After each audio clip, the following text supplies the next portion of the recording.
What's up, wonderful earthlings? Thank you very much for clicking this video.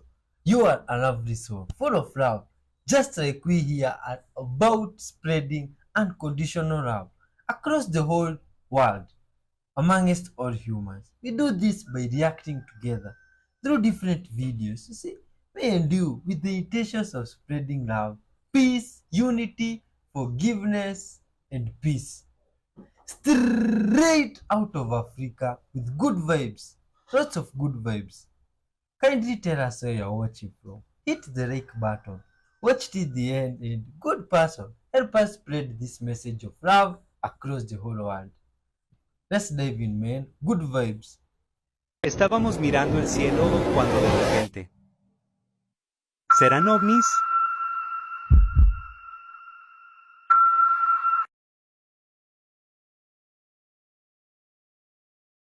Human beings, what you don't see.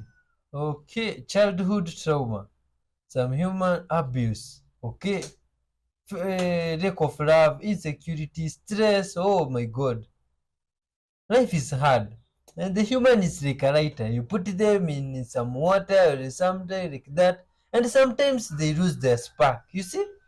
Oh my god, this is very sad. But all we just need is a little help, and we can ignite the spark in ourselves. You see, that spark of unconditional love, peace, and good vibes. Oh, always be there to help your neighbor. Love and care for your neighbor as you do for yourself. Good vibes, man. Thanks for clicking. Look at this. Some ghost appearance in some places. Where is this? Oh my god. That is scary, man. What is going on? You see, there is a lot of crazy stuff going on. Na na na na na na na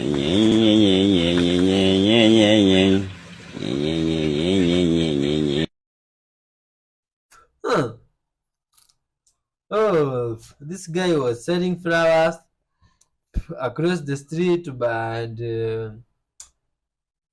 he's disabled. You see, it's like he does not have his legs. Oh my god, you see, this is very sad. But God is wonderful and cares for people and protects the old people out there, you see. But just why there is some good vibes people out there, people full of love and good vibes, just like we are preaching this message of love, so that all of us can be full of love and caring for one another, you see. Like this good vibes guy here found this person that was selling those flowers on the streets and took them, decided to do shopping for them and those needs, things that they need. And this is good vibes, man. This 1775 Bible shows that March is actually the first month of the year, and Sunday, yes, you heard right, is the first day of the week. Take a look. And so this right here is the Bible from 1775 telling us at the time that we used to have 13 months. The first month of the year is March! Look at all the way to the end, guys. There's 13 months. 13 months. First day of the week, Sunday. Second day, Monday. Look at that. Seventh day or Sabbath, Saturday. This is the proof right here. I've always been a curious soul, but not in the way you'd expect from scholars or historians. My explorations take place from the comfort of my own home, often late into the night, guided by the soft glow of my laptop screen. This is how I ended up watching a video by Mark Pyers on his channel, Mark Inspires. What I discovered there sent me straight down a rabbit hole. Mark presented an old Bible from 1775, and it wasn't the antiquity of the book that caught my attention, it was the content. According to this Bible, the first month of the year is March, and each week begins on a Sunday. I paused the video. Sunday as the first day? March as the first month? That's not what any calendar I've ever hung on my wall has shown. The curiosity in me sparked. I wondered, if what I was looking at was true, why did everything change? Who decided to flip the script and shift the months around?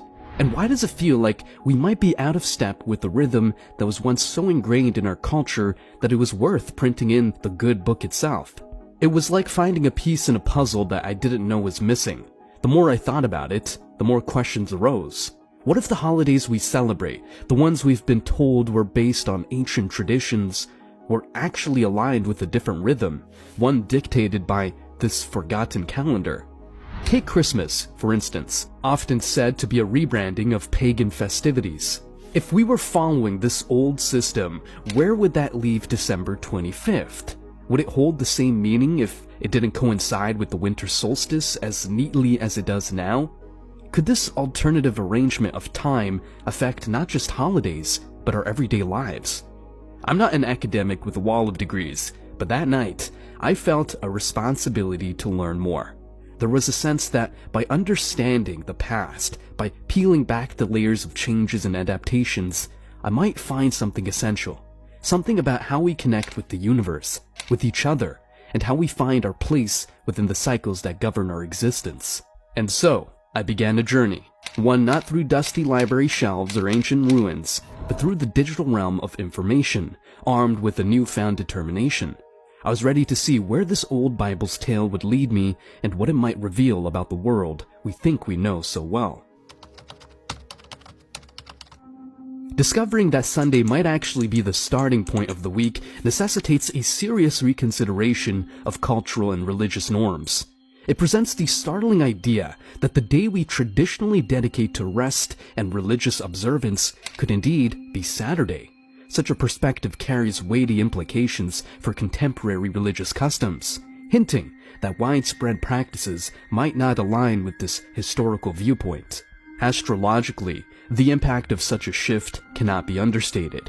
Each day's energies are traditionally tied to a celestial body, which, according to astrological systems, can influence human affairs. Misalignment between our constructed week and this celestial ordering might disrupt the intended flow of cosmic energies into daily life. For adherents of astrology, this calls into question the very foundation of their practice, suggesting a need for a thorough reassessment of how days and their corresponding planetary energies are observed and honored. This raises the fundamental question: who was it that altered the configuration of our week, thereby altering the fabric of our lives? The catalyst for such a change is not immediately evident. It may have been an incremental process influenced by the shifts in religious and secular authorities over the millennia, or it might have been an intentional move to distance contemporary practice from ancient traditions. One of the things Constantine did was because he wanted the pagans to worship God, Jehovah, was he moved the day of worship to the day of the sun, which is why we now worship on Sunday. Because Sunday became a pagan day. One thing is clear. There seems to be a deliberate discrepancy between our current temporal structure and that of historical records, though the motivations behind this are still veiled in mystery. The departure from the calendrical structure as outlined in the 1775 Bible could imply that many facets of our daily existence are misaligned with both historical precedent and perhaps celestial design. This misalignment extends to significant dates of observance. The timing of festivities such as Christmas and Easter, for instance, might not truly reflect their original intent or season. Contemplating a realignment with this historic calendar suggests the possibility of returning to a way of life that is more authentic, perhaps closer to spiritual principles that have been overshadowed over time. It prompts us to consider whether a shift in observance to align with historical records could reconnect us to a spiritual authenticity that has been eroded. This discourse is not merely about adherence to religious rules or speculative astrological theories. It centers on our alignment with a natural and cosmic order that may predate contemporary calendars. Choosing to follow this route is about much more than date correction. It's a quest to uncover a harmony with the natural world that may have been lost. As we delve further into the contents of this ancient text, we have to wonder what further insights they may offer, and in what ways these could revolutionize our current understanding of time, spirituality, and our place within the cosmos. This exploration is not only fascinating, but has the potential to be profoundly life-altering. The 1775 Bible, which intriguingly outlines a calendar year starting with March and comprising 13 months, hints at a bygone era's intimate dance with the cosmos. This historical artifact opens a window to explore how our ancestors perceived time and its connection to cosmic energy and planetary alignments. Historically, calendars were not just tools for marking days, they were intricately linked to the movements of celestial bodies. This relationship was seen in the meticulous attention early civilizations paid to the skies. The enigmatic Stonehenge is a prehistoric testament to this, aligned with the solstices, points in the year that mark the sun's most extreme positions in the sky. In the context of the 1775 Bible, the shifted calendar may point to a forgotten alignment with natural cycles. If March marked the new year, it coincided with the vernal equinox, a time of balance when day and night are of equal length, symbolizing renewal and rebirth in many cultures. This could suggest a time when people were more in tune with the rhythms of nature, aligning their lives with the equinoxes and solstices which were critical to agricultural societies. The choice of a 13-month calendar could also reflect a closer alignment with lunar cycles. Traditional lunar calendars, used by cultures like the Hebrews, based their months on the moon's phases, resulting in a year of 12 or 13 months to maintain synchronicity with the solar year. This system is rooted in the observable energy shifts that accompany the transition from one lunar phase to another, which ancient peoples believed influenced agricultural and human cycles. Furthermore, planetary alignments have long been observed and respected. The 7-day week is an enduring legacy of such celestial considerations, with each day corresponding to one of the 7 classical planets known to the ancients. The 1775 Bible's depiction of Sunday as the week's first day underscores this connection, resonating with the sun's position of primacy in our solar system. The study of the calendar in the 1775 Bible might reveal more than a mere historical curiosity. It may uncover a lost understanding of time that honored cosmic energy more explicitly than our modern system.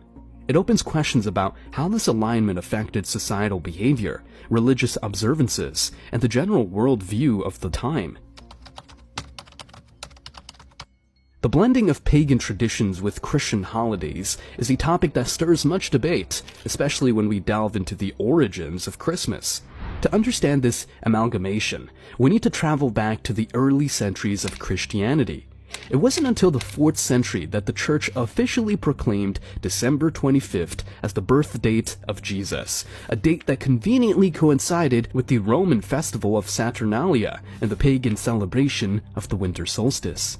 These festivals were times of merrymaking, social reversal, and, most importantly, celebrating the return of the sun, Saturnalia for the Romans and Yule for the Germanic peoples. The Church's decision to place Christmas during this festive period may have been strategic, easing the transition for That's creepy, man. Oh, look at this. This is interesting. Oh my god. Which game is this? Is this checkers or what do you call this game? Oh, there's a double there. Oh my god. Oh. It's like some guy here. Is it possible? Is that possible? Oh my god.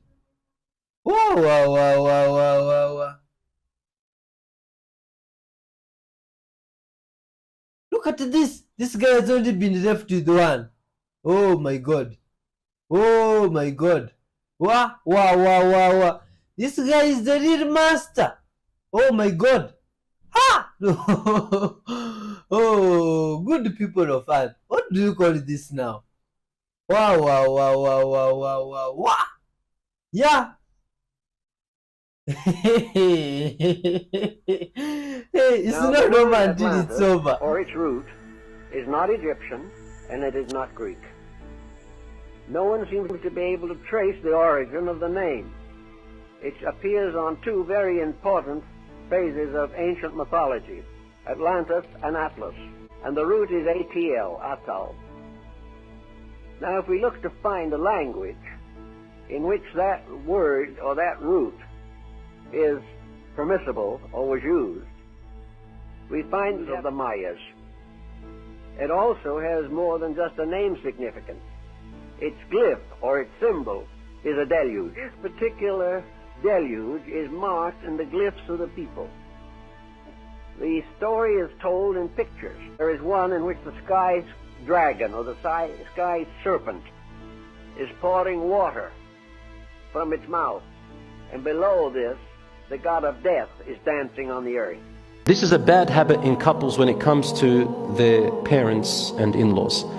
They tell their parents and siblings everything. Every time they're upset with each other, they go and tell their sibling. He goes and tells his sister, she goes and tells her sister. They go and tell their mum and dad. Brothers and sisters, let me tell you something. Husband and wife will have conflicts all the time. You guys are learning about each other. You'll probably resolve your conflict in 3 nights. But your parents, guess what? For the next year or 2, they're thinking about it. In fact, you would have probably placed an opinion in their head that your wife's a bad woman or her husband's a bad man. Do you understand what happens? Don't talk about everything to them and don't follow everything they tell you. Alright, here's crystals on crystals round 2. I want to see if I can get a little bit better result with a little bit better setup.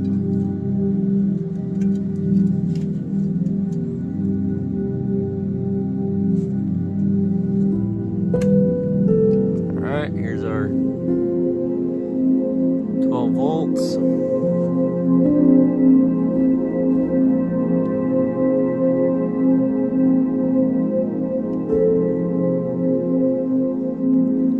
Getting all glittery and whatnot again.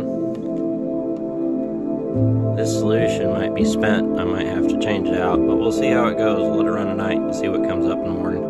So it looks like we're going to get big furry crystals this time. We'll see how it shakes out. Like I said, the solution's about at its last legs, so we'll see if we don't have to. We might have to do these over again, but they're starting to look kind of cool. Okay, so our crystals are starting to grow some pretty nice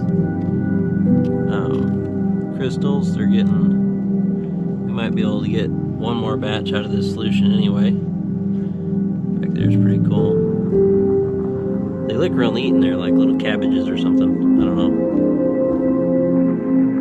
know. So those should be done in the morning. Oh man, that's creepy. The O negative is the O, I should say, is the oldest blood type. Then you have A, then you have B, and then you have AB being the newest blood type. They say AB came around about 1500s. Now we've talked a lot about how timelines are incorrect and everything else, but let's just say a new blood type appeared in the 1500s. AB. Who was creating a new blood type? This takes it to a whole nother thing. GMOs and genetic engineering and all the kind of stuff we've been told about has only really been taking place for like the last 60 years, we'll say. But now you start to think, okay, if a new blood type came about, who was manipulating the blood of the people so that they could create a new blood type? Something to think about. The O negative blood type, an O negative person can give their blood to a dog, a canine, or canites. You know that whole phrase where they say canites and canines? It's interesting because... Keep in mind that I've already talked about the blood types and how they go back to the fallen angels, Adam and Eve, and Nephilims. And if you look into it, you will realize that A and O blood types are one of the oldest blood types, and sooner after that, A and B blood type actually came. And people that have A blood type, they are descendants from the disciples Yeshua and Elohim, which is what the Da Vinci Code actually speaks about. And people that have negative Rh blood type, which is O blood type, they are descendants from Nephilims and fallen ones, which is what the Da Vinci Code speaks about also. Now this man right here, Carl Landsteiner, he actually discovered AB blood type in 1901. And he was a scientist himself, so it makes you question and makes you wonder, what were they trying to recreate? But this is where the term that you've heard, hybrid babies, are coming into effect, because they're actually trying to perfect what they've been doing for years. But I'm not going to say what I want to say, but y'all let me know what y'all think. Oh guys, what's your blood type, man? Say in the comment section. So why is it that the people who brought us this religion do not practice it themselves? Am I the only one who think that's weird? I just want to know why. You can only spend 10 minutes in this tomb in Valley of the Queens. This is tomb QV66, the tomb of Queen Nefertari. And for those of you that don't know, Queen Nefertari was the great wife of Ramses II, and is probably the most beautiful tomb out of all the tombs of ancient Egypt. And of course, all this beauty comes at a price. It is probably the most expensive tomb to visit in all of Egypt. As of 2024, it will cost you around $65 per person to enter. And as I explained at the start of the video, you can only spend 10 minutes in there. However, if it's not too busy, there can be some flexibility with this. Another thing to note is that you're not allowed to film video. I had special permission to film this video during my trip, which I had pre-arranged. However, you are allowed to take photos without a flash. So as I mentioned, Queen Nefertari was the... Oh, good people of Earth, thanks for watching up to this far, man. Big up, much respect to yourself. And for watching up to this far, man, kindly, for the good web's sake, take a minute to leave some comments there. You see, hit the like button so that this video might reach lots of people in the whole world. You see, that way we can spread love, peace, and unity, as we say here every day. If it's your first time here, much love, feel welcome, and this is the place to be. Good vibes is our message. Love, peace, forgiveness, and unity is all we are all about, man. Big up to those guys that have been leaving some comments there. You are all loved and respected. Marina, Josie, Gina, Christy Hatches. You see, those are the names that appear mostly, and they remember them. You see, MJ, Josie. Big up to yourselves, so guys, man. Always leave some comment there if you can. You see, it's very helpful. And watch till the end. Good vibes, man. Let's keep on watching. Great wife of Ramses. You are an all-powerful spiritual being, and when you pray or put your intention out into the universe, you do not need to beg. Religion is the biggest disempowerment loop on the planet, and it has made people believe that somehow you're born broken, you need to repent for the sins of mankind and make it up and go to the universe or go to the God and beg and pray and please, I would love to have this. And it's a complete inversion and it's a disempowerment loop. Let me explain. We are all fractals of God. We're made of the same source energy. You have God within you as a frequency potential of unconditional love, which means that you're God-like. It also means that you're more powerful than you can ever imagine. So when you're speaking to the universe, don't you dare beg. Don't you go there, please, I want this, I want this. Go and command the universe what you want. Go make a deal with the universe and go and speak your truth and stand in your power. Also, the avatar of God is always a man, isn't it? It's a man, there's some dude sitting up on the cloud, as if it's something external that we need to kind of look up to like this. God is within each and every single one of you. And what that means is not only have you got unconditional love within you, but your true power is within you. So it's not that he up there is all-powerful. You are all-powerful. He is all-powerful. She is all-powerful. You are all-powerful, folks. And so stand in your own power. Understand your true worth. Understand that you are an infinite, divine, spiritual being and own that identity. Never disempower yourself and never allow a pre-imposed belief system to disempower you as if you're born broken. It's absolute nonsense. You've got nothing to repent for at all. You are absolutely infinite divine and you're born perfect. All of you. I send you unconditional love today. Don't forget to stand in your own power. Take your own sovereignty back. I love you all unconditionally. Bye-bye. Yo, much love. Scientists discovered an ocean just floating in space. And not like a normal sized ocean. This thing is 100,000 times the size of our sun. And it contains about 140 trillion times the amount of water we have on Earth. It's the largest body of water ever discovered in the universe. And get this, it's 12 billion light years away, floating around a black hole. And to make it even weirder, the black hole is drinking the water. Stars get thirsty, I guess. Never thought I'd ever say that. As always, follow for more facts. Oh, good people. The ancient code is back. This is a symbol of life. This shows that the woman, the goddess, has risen. If you hear someone educating you about reconnecting to nature, that is a sign. Mother Nature is calling you. My people, new earth is already here. As I am speaking with you, the heaven, the religious leaders have been telling and selling to you that is above you. It's really under you. It's right here. And for that earth to be real and to show itself to you, it depends on your level of consciousness, your state, and most of all, your purity. If you are not pure in the heart, well informed, and healed and connected to nature, you will not see that world no matter how you try. Because what religion sold us all was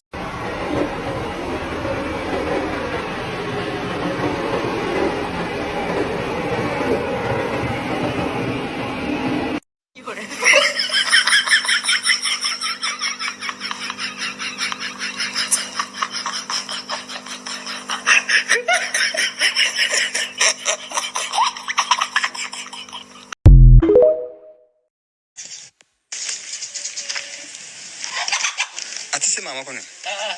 This is babo. Yeah. Oh, akan. Akan. Jagwe munga uli kana laje ko. Kuraji barado.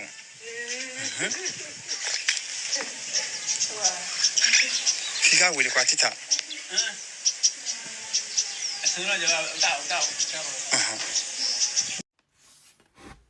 Yeah.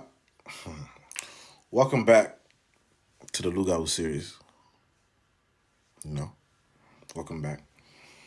Y'all may think this is a goat, right? It's not a goat. It look like a goat, right? It's not a goat. That is a young man. It's a young man that cheated on his wife in Africa, so they turned him into a goat. Fellas, we gotta tell y'all stop cheating. That's why you gotta get with a Haitian man, because Haitian men don't cheat. Haitian men don't turn into goats, you know what I mean? That young man right there, il fini. Yeah, y'all stop cheating on y'all girlfriends, man. Hey, please don't ask me about that. I'm also surprised. Oh. What's going on here? Looks some passage there on the tree. Looks like this tree is a road to some place. Where? Maybe to Smurf World or Alice Underworld or Wonderworld. When did you go to that place? You see there was some story there where you could pass through the tree and I don't know, you go to Alice Wonderland, something like that. Oh, it's like this tree used to exist for real because look at this. Or maybe that this guy don't know the magic words or something like that. What do you think about this? Is this even real? That's creepy, This man. looks like a silly little toy, but this is one of the most powerful illusions I've ever seen in my entire life. I know it sounds corny because it's just a plastic toy. See if you can explain this. I've got this piece here, let's call it a sword. It is a solid piece of metal. It is then inserted through here. Now, clearly, the dial here, the metal dial, cannot go through the sword. But watch. Somehow, the sword actually penetrates the other sword here. Now, this is a solid piece of metal. This is a solid piece of metal. And what's crazy is that even the keenest eye will not be able to discover just how the one sword goes through the other. This is the magic sword. Like, what is actually going on here?